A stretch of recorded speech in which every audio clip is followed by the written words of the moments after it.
जय भोलेनाथ दोस्तों, आपके अपने चैनल देवलोक स्टोरीज में आप सबका स्वागत है। शिव महापुराण के पाठ 1 से 10 में आपने शिव महापुराण के महात्म की और विद्वेश्वर संहिता के सभी अध्याय सुने हैं। आज पाठ 11 से हम रुद्र संहिता स्टार्ट करने जा रहे हैं। श्री पुराण पुरुषोत्तमाय नमः, श्री गणेशाय नमः। श्री शिव महापुराण रुद्र संहिता प्रथम सृष्टि खंड।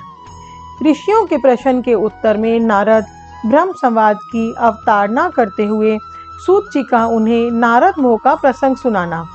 काम विजय के गर्व से युक्त हुए नारद का शिव, ब्रह्मा तथा विष्णु के पास जाकर अपने तप का प्रभाव बताना, जो विश्व की उत्पत्ति, स्थिति और लय आदि के एकमात्र कारण है। गौरी गिरिजा राजकुमारी उमा के पति हैं, तत्वज्ञ हैं, जिनकी कीर्ति का कहीं अंत नहीं है, जो माया के आश्रय होकर भी उससे अत्यंत दूर हैं तथा जिनका स्वरूप अचिंतनीय है। उन विमल बोध स्वरूप भगवान शिव को मैं प्रणाम करती हूँ। मैं स्वभाव से ही उन अनादि शांत स्वरूप एकमात्र पुरुषोत्तम शिव की वंदना करती हूँ, जो अपनी माया से इस संपूर्ण विश्व की सृष्टि करके आकाश की भांति इसके भीतर और बाहर भी स्थित है। जैसे लोहा चुंबक से आकृष्ट होकर उसके पास ही लटका रहता है, उसी प्रकार ये सारे जगत सदा सब और जिसके आसपास ही भ्रमण करते हैं, जिन्होंने अपने से ही इस प्रपंच को रचने की विधि बताई थी, जो सबके भीतर अंतर्यामी रूप से विराजमान है तथा जिनका अपना स्वरूप अत्यंत गूढ़ है, उन भगवान शिव की मैं सादर वंदना करती हूँ। व्यास जी कहते हैं, जगत के पिता भगवान शिव, जगन माता कल्याणमयी पार्वती तथा उनके पुत्र गणेश जी को नमस्कार करके हम इस पुराण का वर्णन करते हैं। एक समय की बात है, नैमिषारण्य में निवास करने वाले शौनक आदि सभी मुनियों ने उत्तम भक्ति भाव के साथ सूत जी से पूछा। ऋषि बोले, महाभाग सूत जी, विद्वेश्वर संहिता की जो साध्य साधन खंड वाली नाम वाली शुभ एवं उत्तम कथा है, उसे हम लोगों ने सुन लिया। उसका आदि भाग बहुत ही रमणीय है तथा वह शिव भक्तों पर भगवान शिव का वात्सल्य स्नेह प्रकट करने वाली है। विद्वान, अब आप भगवान शिव के परम उत्तम स्वरूप का वर्णन कीजिए, साथ ही शिव और पार्वती के दिव्य चरित्रों का पूर्ण रूप से श्रवण कराइए। हम पूछते हैं, निर्गुण महेश्वर लोक में सगुण रूप कैसे धारण करते हैं? हम सब लोग विचार करने पर भी शिव के तत्व को नहीं समझ पाते। सृष्टि के पहले भगवान शिव किस प्रकार अपने स्वरूप से स्थित होते हैं, फिर सृष्टि के मध्यकाल में वे भगवान किस तरह क्रीड़ा करते हुए सम्यक व्यवहार बर्ताव करते हैं, और सृष्टि कल्प का अंत होने पर वे महेश्वर देव किस रूप में स्थित रहते हैं। लोक कल्याणकारी शंकर कैसे प्रसन्न होते हैं, और प्रसन्न हुए महेश्वर अपने भक्तों तथा दूसरों को कौन सा उत्तम फल प्रदान करते हैं, यह सब हमसे कहिए। हमने सुना है कि भगवान शिव शीघ्र प्रसन्न हो जाते हैं। वे महान दयालु हैं, इसीलिए अपने भक्तों का कष्ट नहीं देख सकते। ब्रह्मा, विष्णु और महेश, ये 3 देवता शिव के ही अंग से उत्पन्न हुए हैं। उनके प्रकट्य की कथा तथा उनके चरित्र विशेष वर्णों का वर्णन कीजिए। प्रभु, आप उमा के आविर्भाव और विवाह की भी कथा कहिए। विशेषता उनके गृहस्थ्य धर्म का और अन्य लीलाओं का भी वर्णन कीजिए। निष्पाप सूत जी, आपको ये सब तथा दूसरी बातें भी अवश्य कहनी चाहिए। सूत जी ने कहा, मुनीश्वरों, आप लोगों ने बड़ी उत्तम बात पूछी है। भगवान सदाशिव की कथा में आप लोगों की जो आंतरिक निष्ठा हुई है, इसके लिए आप धन्यवाद के पात्र हैं। ब्राह्मणों, भगवान शंकर का गुणानुवाद सात्विक, राजस और तामस तीनों ही प्रकृति के मनुष्यों को सदा आनंद प्रदान करने वाला है। मनुष्यों की हिंसा करने वाले निष्ठुर कसाई के सिवा दूसरा कौन पुरुष उस गुणानुवाद को सुनने से ऊब सकता है? जिनके मन में कोई तृष्णा नहीं है, ऐसे महात्मा पुरुष भगवान शिव के उन गुणों का गान करते हैं, क्योंकि वह गुणावली संसार रूपी रोग की दवा है।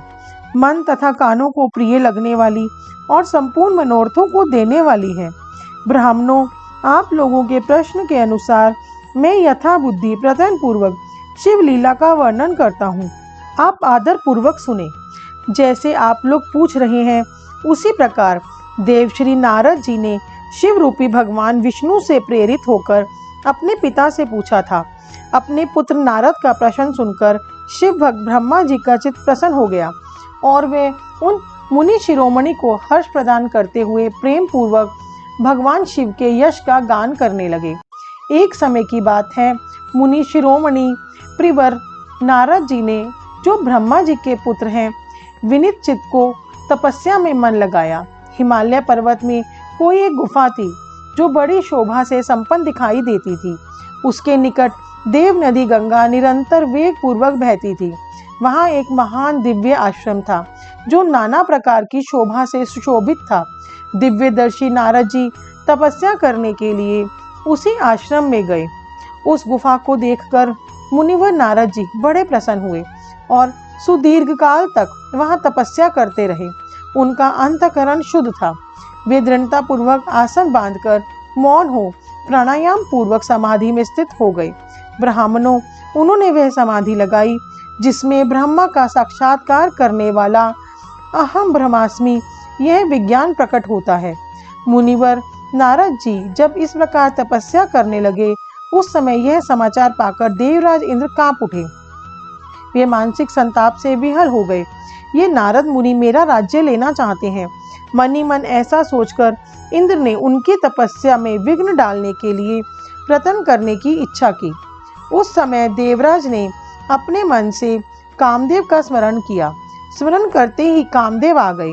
महेंद्र ने उन्हें नारद जी की तपस्या में विघ्न डालने का आदेश दिया। यह आज्ञा पाकर कामदेव वसंत को साथ ले बड़े गर्व से उस स्थान पर गए और अपना उपाय करने लगे। उन्होंने वहां शीघ्र ही अपनी सारी कलाएं रच डाली। वसंत ने भी मदमत होकर अपना प्रभाव अनेक प्रकार से प्रकट किया। मुनिवरों, कामदेव और वसंत के अथक प्रयत्न करने पर भी नारद मुनि के चित्त में विकार नहीं उत्पन्न हुआ। महादेव जी के अनुग्रह से उन दोनों का गर्व चूर हो गया। शौनक आदि महर्षियों, ऐसा होने से जो कारण था उसे आदर पूर्वक सुनो। महादेव जी की कृपा से ही नारद मुनि पर कामदेव का कोई प्रभाव नहीं पड़ा। पहले उसी आश्रम में काम शत्रु भगवान शिव ने उत्तम तपस्या की थी और वहीं उन्होंने मुनियों की तपस्या का नाश करने वाले कामदेव को शीघ्र ही भस्म कर डाला था। उस समय रति ने कामदेव को पुनः जीवित करने के लिए देवताओं से प्रार्थना की। तब देवताओं ने समस्त लोगों का कल्याण करने वाले भगवान शंकर से याचना की। उनके याचना करने पर वे बोले, देवताओं, कुछ समय व्यतीत होने के बाद कामदेव जीवित तो हो जाएंगे, परंतु यहाँ उनका कोई उपाय नहीं चल सकेगा। अमरगण, यहाँ खड़े होकर लोग चारों ओर जितनी दूर तक की भूमि को नेत्र से देख पाते हैं, वहां तक कामदेव के बाणों का प्रभाव नहीं चल सकेगा, इसमें संशय नहीं है। भगवान शंकर की इस उक्ति के अनुसार उस समय वहां नारद जी के प्रति कामदेव का निजी प्रभाव मिथ्या सिद्ध हुआ। वे शीघ्र ही स्वर्गलोक में इंद्र के पास लौट गए। वहां कामदेव ने अपना सारा वृतांत और मुनि का प्रभाव कह सुनाया। तत्पश्चात इंद्र की आज्ञा से वे वसंत के साथ अपने स्थान को लौट गए। उस समय देवराज इंद्र को बड़ा विस्मय हुआ। उन्होंने नारद जी की भूरी भूरी प्रशंसा की, परंतु शिव की माया से मोहित होने के कारण वे उस पूर्व वृतांत को स्मरण न कर सके। वास्तव में इस संसार के भीतर सभी प्राणियों के लिए शंभु की माया को जानना अत्यंत कठिन है। जिसने भगवान शिव के चरणों में अपने आप को समर्पित कर दिया है, उस भक्त को छोड़कर शेष सारा जगत उनकी माया से मोहित हो जाता है। नारद जी भी भगवान शंकर की कृपा से वहां चिरकाल तक तपस्या में लगे रहे। जब उन्होंने अपनी तपस्या को पूर्ण हुई समझा, तब वे मुनि उससे विरत हो गए। कामदेव पर मेरी विजय हुई, ऐसा मानकर उन मुनीश्वर के मन में व्यर्थ ही गर्व हो गया। भगवान शिव की माया से मोहित होने के कारण उन्हें यथार्थ बात का ज्ञान नहीं रहा। उस माया से अत्यंत मोहित हो मुनि शिरोमणि नारद अपना काम विजय संबंधी वृतांत बताने के लिए तुरंत ही कैलाश पर्वत पर गए। उस समय वे विजय के मद में उन्मत्त हो रहे थे। वहां रुद्रदेव को नमस्कार करके गर्व से भरे हुए मुनि ने अपने आप को महात्मा मानकर तथा अपने ही प्रभाव से कामदेव पर अपनी विजय हुई समझकर उनसे सारा वृतांत कह सुनाया। वह सब सुनकर भक्तवत्सल भगवान शंकर ने नारद जी से, जो अपनी ही माया से मोहित होने के कारण काम विजय के यथार्थ कारण को नहीं जानते थे और अपने विवेक को भी खो बैठे थे, कहा। रुद्र बोले, तात नारद, तुम बड़े विद्वान हो, धन्यवाद के पात्र हो, परंतु मेरी यह बात ध्यान से सुनो। अब से फिर कभी ऐसी बात कभी ना कहना, विशेषतः भगवान विष्णु के सामने इसकी चर्चा कदापि ना करना। तुमने मुझसे अपना जो वृतांत बताया है उसे पूछने पर भी दूसरों के सामने ना कहना। यह सिद्धि संबंधी वृतांत सर्वथा गुप्त रखने योग्य है, इसे कभी किसी पर प्रकट नहीं करना चाहिए। तुम मुझे विशेष प्रिय हो, इसीलिए अधिक जोर देकर मैं तुम्हें यह शिक्षा देता हूँ कि इसे ना कहने की आज्ञा देता हूँ, क्योंकि तुम भगवान विष्णु के भक्त हो और उनके भक्त होते हुए भी मेरे अत्यंत अनुगामी हो। इस प्रकार बहुत कुछ कहकर संसार की सृष्टि करने वाले भगवान रुद्र ने नारद को शिक्षा दी। अपने वृतांत को गुप्त रखने के लिए उन्हें समझाया बुझाया, परंतु वे तो शिव की माया से मोहित थे, इसीलिए उन्होंने उनकी दी हुई शिक्षा को अपने लिए हितकर नहीं माना। तदंतर मुनि शिरोमणि नारद ब्रह्मलोक में गए। वहां ब्रह्मा जी को नमस्कार करके उन्होंने कहा, पिताजी, मैंने अपने तपोबल से कामदेव को जीत लिया है। उनकी यह बात सुनकर ब्रह्मा जी ने भगवान शिव के चरण बंदों का चिंतन किया और सारा कारण जानकर अपने पुत्र को यह सब कहने से मना किया, परंतु नारद जी शिव की माया से मोहित थे, अतः उनके चित्त में मद का अंकुर जम गया था, उनकी बुद्धि मारी गई थी।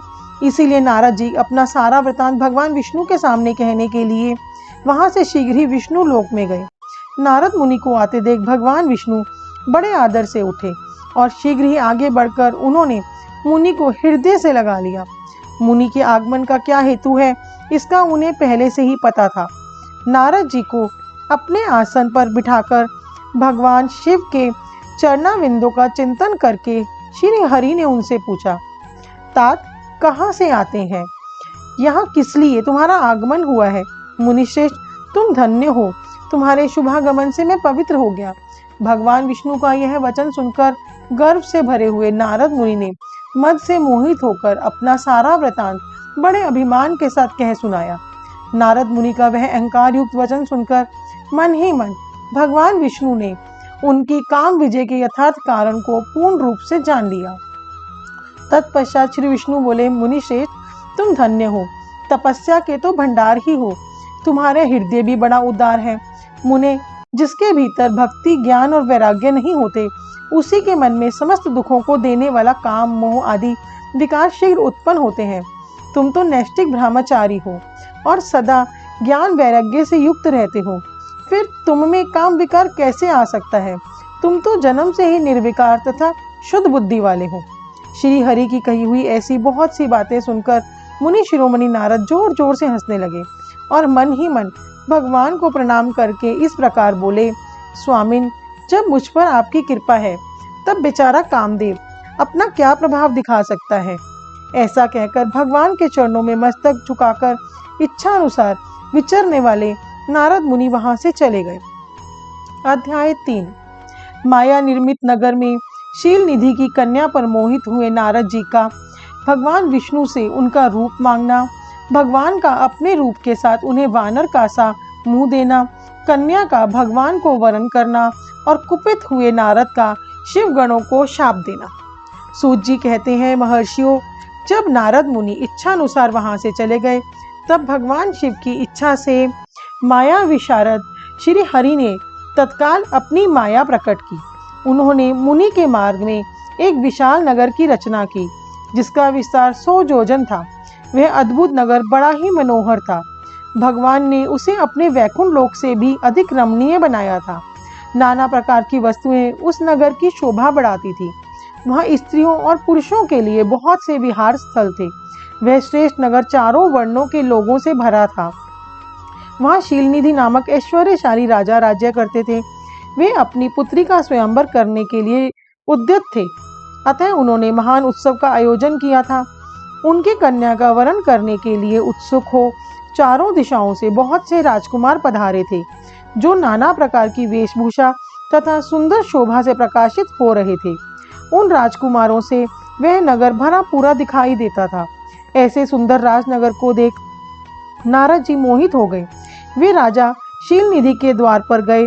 मुनि शिरोमणि नारद को आया देखकर महाराज शील निधि ने श्रेष्ठ रत्न में सिंहासन पर बिठाकर उनका पूजन किया। तत्पश्चात अपनी सुंदरी कन्या को, जिसका नाम श्रीमती था, बुलवाया और उससे नारद जी के चरणों में प्रणाम करवाया। उस कन्या को देखकर नारद मुनि चकित हो गए और बोले, राजन, ये देव कन्या के समान सुंदरी महाभागा कन्या कौन है? उनकी यह बात सुनकर राजा ने हाथ जोड़कर कहा, मुने, यह मेरी पुत्री है। इसका नाम श्रीमती है।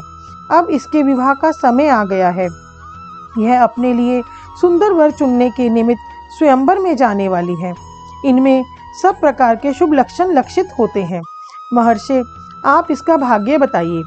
राजा के इस प्रकार पूछने पर काम से विहील हुए मुनिश्रेष्ठ नारद उस कन्या को प्राप्त करने की इच्छा मन में लिए राजा को संबोधित करने इस प्रकार बोले, भूपाल, आपकी यह पुत्री समस्त शुभ लक्षणों से संपन्न है, परम सौभाग्यवती है।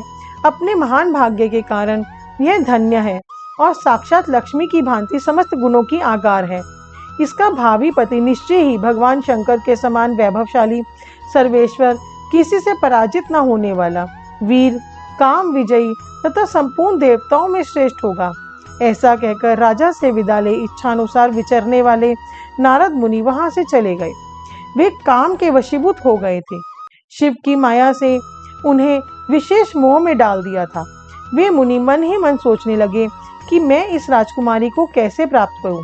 स्वयंवर में आए हुए नरेशों में से सबको छोड़कर यह एकमात्र मेरा ही वरण करे, यह कैसे संभव हो सकता है? समस्त नारियों को सौंदर्य सर्वथा प्रिय होता है। सौंदर्य को देखकर ही वह प्रसन्नता पूर्वक मेरे अधीन हो सकती है, इसमें संशय नहीं है। ऐसा विचार कर काम से विह्वल हुए मुनिवर नारद भगवान विष्णु का रूप ग्रहण करने के लिए तत्काल उनके लोक में जा पहुंचे। वहां भगवान विष्णु को प्रणाम करके वे इस प्रकार बोले, भगवान, मैं एकांत में आपसे अपना सारा वृतांत कहूँगा। तब बहुत अच्छा कहकर लक्ष्मीपति श्री हरि नारद जी के साथ एकांत में जा बैठे और बोले, मुने, अब आप अपनी बात कहिए। तब नारद जी ने कहा, भगवान, आपके भक्त जो राजा शील निधि हैं, वे सदा धर्म पालन में तत्पर रहते हैं। उनकी एक विशाल लोचना कन्या है जो बहुत ही सुंदरी है। उसका नाम श्रीमती है। वह विश्व मोहिनी के रूप में विख्यात है और तीनों लोकों में सबसे अधिक सुंदरी है। प्रभु, आज मैं शीघ्र ही उस कन्या से विवाह करना चाहता हूँ। राजा शील निधि ने अपनी पुत्री की इच्छा से स्वयंवर रचाया है, इसीलिए चारों दिशाओं से वहां सहस्त्रों राजकुमार पधारे हैं। नाथ, मैं आपका प्रिय सेवक हूँ, अतः आप मुझे अपना स्वरूप दे दीजिए, जिससे राजकुमारी श्रीमती निश्चय ही मुझे वर ले। सूत जी कहते हैं, महर्षियों, नारद मुनि की ऐसी बात सुनकर भगवान मधुसूदन हंस पड़े और भगवान शंकर के प्रभाव का अनुभव करके उन दयालु प्रभु ने उन्हें इस प्रकार उत्तर दिया, मुने, तुम अपने अभिष्ट स्थान को जाओ। मैं उसी तरह तुम्हारा हित साधन करूंगा, जैसे श्रेष्ठ वैद्य अत्यंत पीड़ित रोगों का करता है, क्योंकि तुम मुझे विशेष प्रिय हो।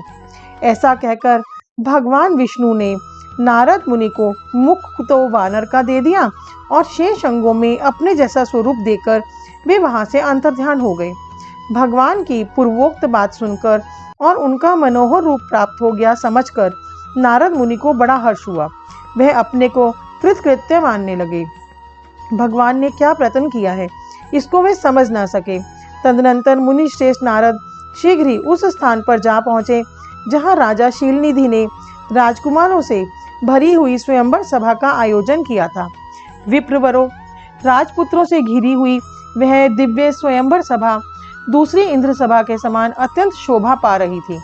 नारद जी उस राजसभा में जा बैठे और वहां बैठकर प्रसन्न मन से बार बार यही सोचने लगे कि मैं भगवान विष्णु के समान रूप धारण किए हुए हूँ, अतः वह राजकुमारी अवश्य ही मेरा ही वरण करेगी, दूसरे का नहीं। मुनिश्रेष्ठ नारद को यह ज्ञात नहीं था कि मेरा मुंह कितना कुरूप है। उस सभा में बैठे हुए सब मनुष्यों ने मुनि को उनके पूर्ण रूप में ही देखा। राजकुमार आदि कोई भी उनके रूप परिवर्तन के रहस्य को न जान सके। वहां नारद जी की रक्षा के लिए भगवान रुद्र के 2 पार्षद आए थे, जो ब्राह्मण का रूप धारण करके गूढ़ भाव से वहां बैठे थे। वे ही नारद जी के रूप परिवर्तन के उत्तम भेद को जानते थे। मुनि को कामावेश से मूढ़ हुआ जान के दोनों पार्षद उनके निकट गए और आपस में बातचीत करते हुए उनकी हंसी उड़ाने लगे। परंतु मुनि तो काम से विहिल हो रहे थे, अतः उन्होंने उनकी यथार्थ बात भी अनसुनी कर दी। वे मोहित हो श्रीमती को प्राप्त करने की इच्छा से उसके आगमन की प्रतीक्षा करने लगे। इसी बीच वह सुंदरी राजकन्या स्त्रियों से घिरी हुई अतःपुर से वहां आई। उसने अपने हाथों में सोने की एक सुंदर माला ले रखी थी।